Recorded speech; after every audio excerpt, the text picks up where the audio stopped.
Chuyện thái y đi anh là say mất luôn lùi về từng tiếng âm thanh kia làm anh đau điên mệt con ơi con lấy một ly nước và hai trà dẻ nữa truyền cho chú chanh nước biển chóng mặt quá con ơi. Yes, sir. Let's go to the hospital to get IV hydration. Bài đạt hôm nay rồi tiếng Anh tiếng em rồi tiếng đồ nữa, bình thường nói tiếng Việt á. Hôm nay là thử coi là chú nghe có hiểu không cái gì. Nói thiệt với con chứ bằng tuổi chứ con ngày xưa là chú tiếng Anh chú hơi bị đỉnh đó. Vậy con đố chú cái bàn tiếng Anh gọi là cái gì? Cái bàn tiếng Anh ngày xưa là gọi là cái gì nè, gọi là cái đét. Chú đọc xe biết rồi nha. Đâu chú nhớ ngày xưa là cái đét là cái bàn mà ta sao là sai được. Không tin chú thử đọc vào cái máy này thử xem. Trời ơi, gì ghê vậy?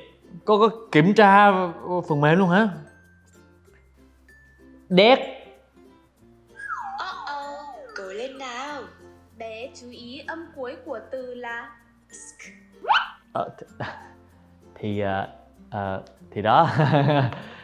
lâu chú quên. Thời gian mai một cái trí thông minh của chú. Tại chú phát âm sai cái chữ sk nên phần mềm mới báo sai đó chú. Cái đó không phải là cái bàn nữa mà cái đó là cái bom tàu. Ủa mà cho chú hỏi cái phần mềm gì mà hay quá vậy? Cái này là phần mềm chỉnh sửa của Alokiddy đó chú. Trời, là biết mình sai mà chỉnh mình luôn hả? Trời, rất là bất ngờ thưa quý vị, bởi vì là Bắp thấy là trên thị trường có rất là nhiều những phần mềm gọi là dạy tiếng Anh online nha. Nhưng mà cũng có nhiều phần mềm là nó biết được là mình phát âm sai ở đâu.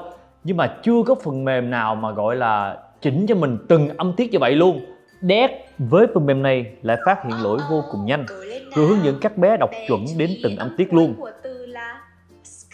Vì thế nên Huy không bất ngờ khi mà phần mềm này được VTV7 sử dụng trong chương trình thi tài năng nhí tiếng Anh trên toàn quốc Alo English. Mà Celine nè, chú thắc mắc một điều nha, là cái phần mềm này nè thì nó chỉ có mấy cái từ phát âm đơn giản thôi, 1-2 từ thôi. Mà vừa rồi chú thấy con gọi là trời ơi, nó tràn tiếng Anh mà gọi là một câu dài luôn á. Sao một phi lý vậy ta? Hay là con có lén chú là con đăng ký ra ngoài mấy cái trung tâm hoặc là đi đâu đó gần đây học với lại mấy cái người bản xứ người nước ngoài không? Dạ không, tại con luyện nói với robot mỗi ngày nên mới nói được như vậy đó chú. Nói robot hả? Ghê vậy? Đâu, để chú thử coi. How old are you?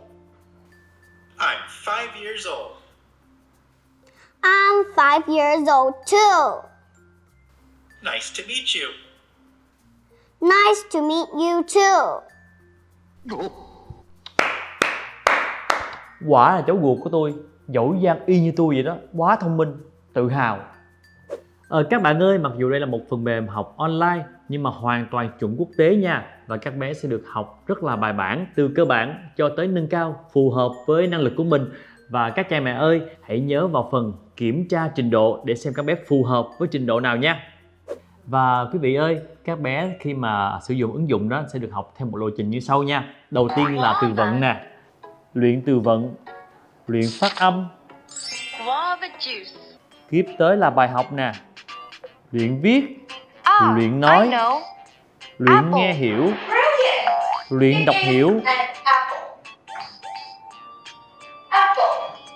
Wow. Apple.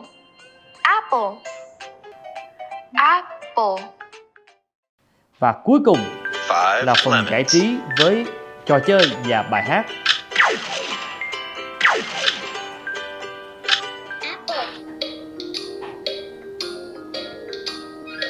Mango. Và với tiến trình bài bản như thế này thì các bé sẽ phát triển toàn diện 4 kỹ năng luôn: nghe, nói, đọc, viết. Trời ơi, ở đây có luôn là tiếng Anh Bộ Giáo dục luôn nè. Đúng rồi đó chú. Chỉ với một ứng dụng thôi mà Huy thấy có rất nhiều những tiện ích nha. Đầu tiên là sẽ từ lớp 1 cho tới lớp 5 nè. Đó sẽ giúp các bé có thể ôn bài nè, chuẩn bị bài kỹ hơn trước khi lên lớp. Với phương pháp là vừa kết hợp hình ảnh và âm thanh vui nhộn sẽ giúp các bé là tiếp thu kiến thức một cách dễ dàng hơn so với là học sách giáo khoa. Vì thế sẽ dễ dàng đạt điểm cao. Ở đây cũng có cả phần luyện thi thử Cambridge nữa. Mẹ dặn con phải luyện chăm chỉ để con lấy chứng nhận quốc tế. Mà cái đề thi này chú thấy đặc biệt là rất là giống với lại đề thi ở thực tế nha. Cái này mà con luyện một thời gian thôi là thành tài liền, là mang thành tích cao nhất về luôn. Con mà mang được cái thành tích cao nhất vậy là chú thưởng con món quà bự nhất luôn. Yeah, chú nhớ giữ lời hứa đó nha. Ok con luôn. Mặc dù là mình học online thôi nhưng mà ứng dụng Hello Kitty rất là bài bản nha thưa quý vị. Bởi vì sao? Thứ nhất là có hệ thống đánh giá năng lực thường xuyên nè, rồi có hệ thống báo cáo kết quả học tập tự động nè, rồi có đội ngũ giáo viên sẵn sàng túc trực hỗ trợ 24/7 luôn. Nên vì thế là ba mẹ sẽ rất là dễ dàng nắm bắt được tình hình học tập của con mình, đúng không ạ? Thì các cha mẹ thấy không, đâu cần phải bắt ép con mình học bài quá nhiều đâu. Mỗi ngày chỉ cần là từ 15 tới 20 phút qua ứng dụng Hello Kitty thì các bé sẽ nắm chắc kiến thức, phát âm chuẩn mỹ, thành thạo giao tiếp ngay tại nhà. Vì thế các ba mẹ nào có con độ tuổi tiểu học hãy nhớ tải ngay ứng dụng Hello Kitty để con mình bắn tiếng Anh như gió nha.